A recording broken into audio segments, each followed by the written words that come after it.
Hello, my name is Vsevolod Filimonenko. I am a journalist. Today, my guest is politician, leader of the Libertarian Party 510, and member of parliament of the third convocation, Gennady Balashov. We are starting our regular segment for our British, American, and European viewers, for the entire English-speaking audience, about the situation in Ukraine. So let's get started. Gennady Viktorovich, please tell us what is the real situation in Ukraine right now and what are the most pressing issues? Ukraine is bleeding, filled with hatred and humiliation. And of course, people are asking how long this will go on and who is to blame. In this situation, we have serious grievances, including towards the West. Haven't you tormented Ukraine enough already to finally put a stop to all this? The European Union, together with the Americans, has all the power to stop Putin, to close the skies. But as of today, that decision has not been made. Lengthy negotiations are ongoing, and it seems to me that European leaders remain interested in the war in Ukraine, because the war in Ukraine enriches their military-industrial complex, allows them to allocate more funds for armaments, and this is regrettable for Ukrainians, including the involvement of the United States of America. They have profited tremendously from this war, and I think it's high time to take tougher measures against Putin and to stop this bloodshed. Tell me, why is it that after two significant revolutions and the direct intervention of various European institutions, Ukraine still regrettably remains a highly corrupt state? Well, probably because when you change a country, it is made up of people.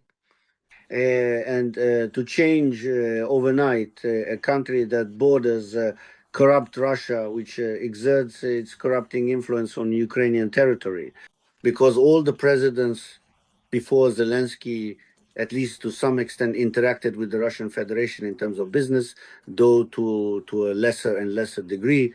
And Zelensky is no exception. Essentially, only the war today is finally severing Ukraine from the Russian Empire. In other words, the Russian Empire is losing its political influence over the territory of Ukraine.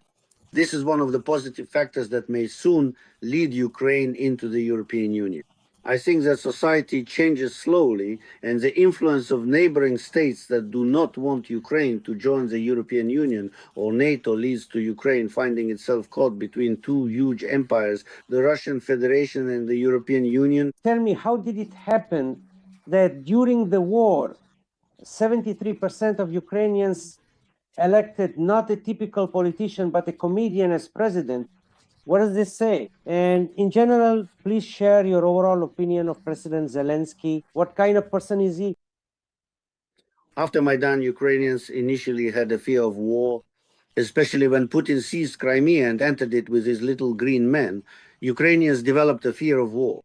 And in fact, Poroshenko was elected out of fear of war. That is, in the first round, I voted for Poroshenko so that we would have a president as soon as possible and there would be no grounds for Putin to invade Ukrainian territory. But as we know, by voting for Poroshenko as a president who would bring peace and in principle pursue a peaceful policy, Ukrainians ended up being deceived. Because my post-Maidan government followed the lead of US aid, and they were quite aggressive. NATO accession was inserted into the constitution, language laws were introduced, and religious issues were also included.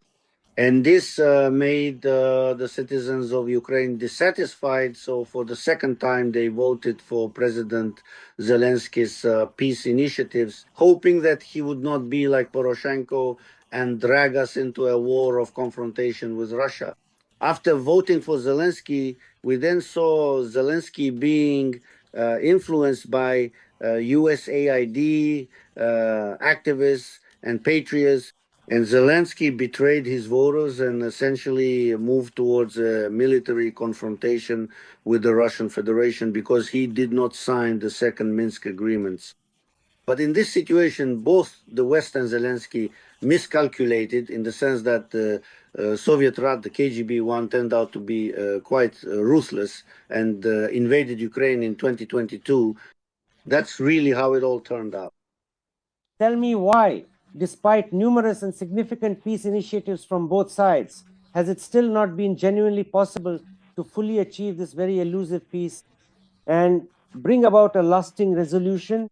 Is it because Zelensky doesn't want it, because he's afraid of losing power? But I think it's the Russian rat that doesn't want to end the war because they've dangerously restructured their economy for war and have greatly inflamed those people who profit from this war. So the danger for the Kremlin's power in ending the war is that it could lead to Putin himself being overthrown. And for Ukraine, it turned out that over these 3 years, Zelensky's regime has become so accustomed to wartime restrictions and is making so much money that they also don't want the war to end. And that's why we ended up, plus, on top of that, Europe isn't really eager for the war to end either, because Russia is getting weaker, and that suits everyone.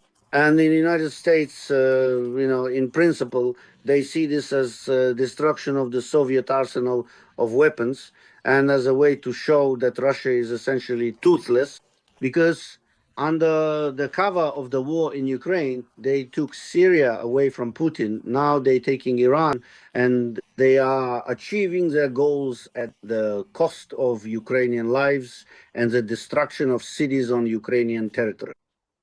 Tell me, despite the fact that Ukraine has signed an association agreement with the European Union, is generally demonstrating European aspirations and overall wants to become a member of the European Union in the near future, political repressions are still ongoing in Ukraine, which including have affected you as well. Tell us about this. One could talk endlessly about political repressions under a dictatorial regime. Many Verkhovna Rada deputies are held in Lukyanivska pre-trial detention center. Political figures are under Zelensky's unfounded sanctions. All dictatorial regimes operate the same way. They suppress the opposition, stifle freedom of speech, and take control of the mass media. All of this is happening. But I think that after the war ends, there will be a change in political leadership. Zelensky and his gang will flee the country, just like Saakashvili and his gang fled Georgia. And in principle, Ukraine will be a ready country to join the European Union because all the prerequisites are already in place today. Ukraine is buried under insane debts. It won't be able to get out, and the European Union will absorb Ukraine. Zelensky is actually a dictator, and do the European and American partners, in fact, the entire civilized world, legitimize him when they meet with him? Yes, they legitimize him by recognizing his usurpation and acknowledging him as a military dictator. And a military dictator is very convenient for them because with just Zelensky, they can resolve issues of war, that is, the supply of manpower to the front. Because the army is fully supplied and financed by the West, as is the entire state apparatus. And Zelensky, as a dictator, has just one duty: to fill his crypto wallets, amass property for himself, and supply manpower to the front. Well, that's all that's required of Zelensky. He is indeed beneficial to the Pentagon, the CIA, Michigan 6, and European leaders in the sense that he helps them allocate more money to military power in their own countries. Now, NATO is going to consider the issue of increasing their defense budget contributions from 2% to 5%. All of this is a inflated Russian rat that has seized and is tormenting the healthy body of Ukraine. All of this will eventually work against the Russian Federation. And America is now selling 35% more weapons than before the war. So Putin is the goose that lays golden eggs for the NATO and Pentagon military industrial complex. How can you explain the fact that Ukraine currently has closed its borders to men leaving, yet some men still manage to go to Europe, America, and other civilized countries? In reality, this is a war for the poor, while the rich have the opportunity to buy their way out. Is that fair? War always happens at the expense of the poorer segments of the population. They start by sweeping up people from villages and small towns first and only get to the cities last, because this creates a huge opportunity for corruption among military recruiters, those who catch people, the commissions, as well as customs officers who let people through for exemptions, And that's why this entire corrupt system is now operating at full capacity in Ukraine because of Putin's invasion of Ukrainian territory. Yes, this is an unjust war because war does not produce good people. War breeds scoundrels, villains, and corrupt officials. The most notorious scoundrels profit from war, while ordinary people try to survive however they can. The rich have more money, so they are better able to save themselves. The poor have no money, so they survive poorly by hiding. So everyone has their own opportunities, and to be outraged that some multimillionaire paid, say, 20 or 30,000 to leave and managed to get out well, that's just how it is. Yes, life is unfair like that.